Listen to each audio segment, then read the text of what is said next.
Hello students, today we are going to look at very important topic called Jahn-Teller distortion. This is a very important topic in coordination chemistry, right? Now let us understand what is Jahn-Teller distortion. Distortion means in a 6 coordinated octahedral complexes, the bond length of all 6 ligands that are made with a central metal ion will not be equal in length. Okay, in other words, it would have been distorted. Sometimes it would have been distorted diagonally or trigonally, tetragonally. Generally, ligands present in the z-axis, that is the ligands which are present on the axial, they would have been either elongated or would have been compressed. Okay, and we are going to understand how this distortion happens. See, I have given four complexes in which the complexes which are present on the left hand side, that is hexaamine cobalt 3, this one, and hexa aqua manganese 2. These two complexes have perfect octahedral shape. They have perfect octahedral shape. Whereas these two complexes, the other two complexes which have the ligands exchange between them, that is hexa aqua cobalt 2 plus and hexaamine manganese 2 plus, they are not perfectly octahedral. They have undergone Jahn-Teller distortion. So we are going to learn more about Jahn-Teller distortion and how it happens. So students, according to CFT, crystal field splitting theory, we know that the d orbital will split when 6 ligands will start to approach the central metal ion along the axis, right? So when they are in the ground state, there will be no splitting. In other words, they will maintain degeneracy. And during the excited state, when ligands start to approach the central metal ion along the axis, the metal ion the energy of the metal ion will be increased. In other words, I can say that it is getting excited, and in that excited state, since there is an energy difference between the dx square minus y square and dz square orbital, with dxy, yz and zx, these three orbitals will have different energy because they are present between the axis, and dx square minus y square and dz square orbitals are present along the axis. Since the ligands are going to approach the central metal ion along the axis, the orbitals whose lobes are present along the axis will face greater repulsive forces, and that's why they split. All the story we know that. Okay, I'm not going to discuss all those things, but see here, the d orbital splits into two pieces, that is T2G and EG. T2G means triply degenerated and EG is doubly degenerated. And also we know what is the energy difference between them. We will call that as del O, which is nothing but CFSE, right? Crystal field splitting energy. Now what I am going to assume is, if I have only one electron in the d orbital, that is D1 system, I am going to consider D1 system. So only one electron will be there in the ground state, and the same one electron will be present in the excited state too. And after splitting, that electron will go to the lower energy state, right?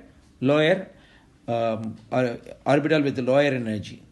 When I have two electrons, that is D2, again 2 electrons are going to be in the excited state, and the second electron will come here, T2G level, according to Hund's rule, no problem, right? And if I have 3 electrons, right, that is D3 system, then again 3 electrons will be there in the excited state also, and the third electron will come and fill up in the T2G level. So now it is half filled. The problem arises when I have 4 electrons or more, right? So what will happen if I have 4 electrons, that is D4 system? If I have one more electron in the d orbital, then even in the excited state, the 4th electron will be there.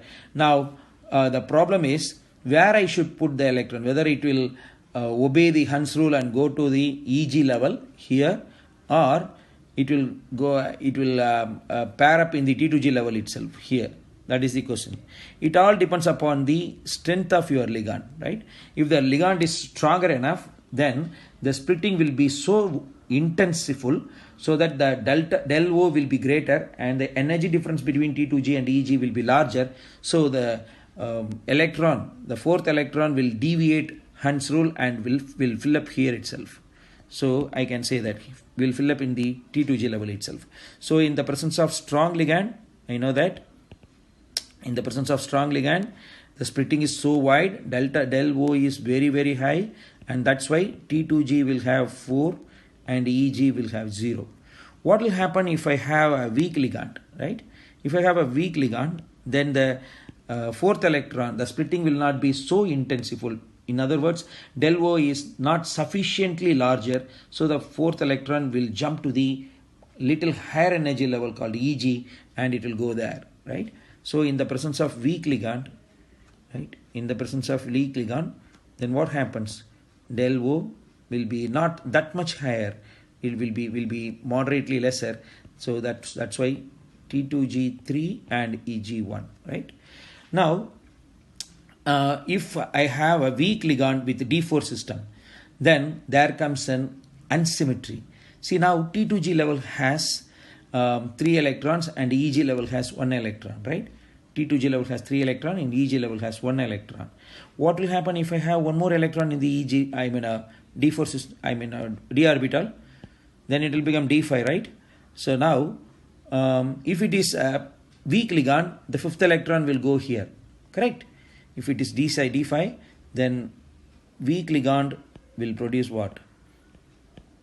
T2G3 and EG2. Now this is symmetrical because both T2G level and EG level are half filled. But what will happen if I have a strong ligand? In the presence of strong ligand, the del O will be larger, the splitting will be more intense. So the electrons will prefer to deviate Hund's rule and will pair up in the T2G level itself. So I'll have T2G5 and EG0. Now my T2G level is unsymmetrical, it is said to be unsymmetrical. This nature of unsymmetrical will bring distortion. So wherever I have symmetry, there will be no distortion at all. Wherever I have unsymmetry, I'll have distortion.